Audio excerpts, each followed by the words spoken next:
आदमी बस थोड़ा पानी पीना चाहता था। लेकिन हैरानी की बात यह थी कि नल हरा था। वह खिड़की खोलकर सांस लेना चाहता था, लेकिन सामने प्रलय का दृश्य था। आदमी स्तब्ध रह गया। पास की 3 इमारतें ढहकर आपस में एक दूसरे पर गिर गईं और उसने इमारत को रस्सी से बांध दिया। यहाँ तक कि गाड़ियां भी ऊंचे पुल वाले अस्पताल से नीचे गिराईं। आदमी को लगा कि वह पागल हो रहा है। वह जल्दी से अस्पताल जांच कराने गया। परिणाम यह हुआ कि नर्स ने उसे 3 छड़ियां दी। आदमी ने आज्ञाकारी होकर उन्हें अपने मुंह, कान और पिछवाड़े में डाल दिया। अचानक उपकरण ने अलार्म बजा दिया। असल में नर्स ने उपकरण गलत जगह पर लगा दिया था। आदमी को यह प्रक्रिया फिर से करनी पड़ी। जांच के बाद वह डॉक्टर से मिलने गया। तभी उसने मेज पर अखबार देखा। पता चला कि वह 500 साल भविष्य में आ गया है और यहाँ हर किसी की कलाई पर पहचान का टैटू होता है। डॉक्टर ने देखा कि उसके पास कोई आईडी नहीं है। उसने तुरंत अलार्म बटन दबा दिया। पुलिस ने मौके पर ही आदमी को पकड़ लिया। उसे पिंजरे में डालकर अदालत में भेज दिया गया। हालांकि अदालत ने उसके लिए एक वकील भी नियुक्त किया, लेकिन वकील ने उसे सीधे जेल भिजवा दिया। फिर आदमी को घसीटकर ट्रायल रूम में लाया गया, क्योंकि हर कैदी को जेल में जाने से पहले आईक्यू टेस्ट देना होता है। सवाल था 1+1 कितना होता है। आदमी ने सही उत्तर दिया। पता चला कि इस दुनिया में इंसानों का आईक्यू बेहद कम हो चुका है। 500 साल पहले होशियार लोग बच्चे नहीं चाहते थे और कम दिमाग वाले लोग खाना पीना और आलस पसंद करते थे। वे लगातार बच्चे पैदा करते रहे, इसलिए इंसानों का आईक्यू गिरता चला गया। उच्च आईक्यू वाले जीन्स को बचाने के लिए वैज्ञानिकों ने एक गुप्त स्लीप एक्सपेरिमेंट शुरू किया। एक आदमी और एक औरत को स्लीप चैम्बर में सुला दिया गया, लेकिन यह प्रयोग लंबा नहीं चल पाया। वैज्ञानिक को पकड़ लिया गया और यह प्रोजेक्ट भुला दिया गया। लैब को तोड़ दिया गया। स्लीप चैम्बर को कचरे में फेंक दिया गया। इंसानों का आईक्यू और घटता चला गया। कचरा पहाड़ की तरह जमा हो गया। आखिरकार एक दिन कचरे का पहाड़ टूट पड़ा। हजारों टन कचरा शहर में बह गया। उसी के साथ स्लीप चैम्बर भी लोगों के घरों तक पहुंच गया और इस तरह जवान आदमी नींद से जागा, लेकिन उसकी कोई पहचान नहीं थी। इसलिए उसे पकड़कर जेल डाल दिया गया। वहां उसने देखा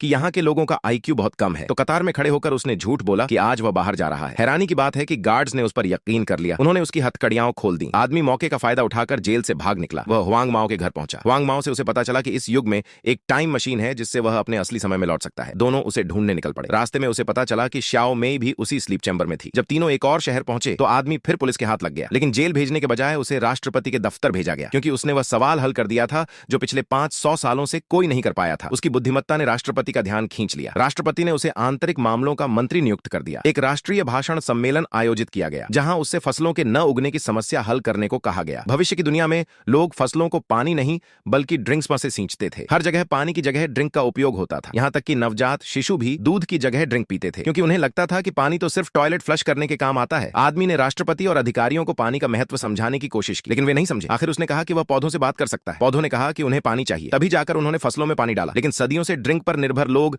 पानी छोड़ नहीं पा रहे थे। फसलें अब भी नहीं उग रही थी। गुस्साई भीड़ ने राष्ट्रपति भवन पर हमला कर दिया। आदमी को सजा दी गई और कुश्ती अखाड़े में फेंक दिया गया। उसके पैर में बड़ा पत्थर बांध दिया गया। अब उसे 2 बख्तरबंद गाड़ियों से रेस करनी थी। हालांकि उसने एक गाड़ी को चकमा देकर पलट दिया, लेकिन आग की लपटों ने उसे घेर लिया। उसी समय श्याओ मेई ने जमीन पर उगी हरियाली देखी। उसने फोटोग्राफर को बुलाया। पूरे देश ने स्क्रीन पर हरे भरे खेत देखे। हर कोई चौंक गया। राष्ट्रपति ने तुरंत उसे माफ कर दिया और उसे उपराष्ट्रपति बनाने की पेशकश की, लेकिन उसने मना कर दिया। वह सिर्फ घर लौटना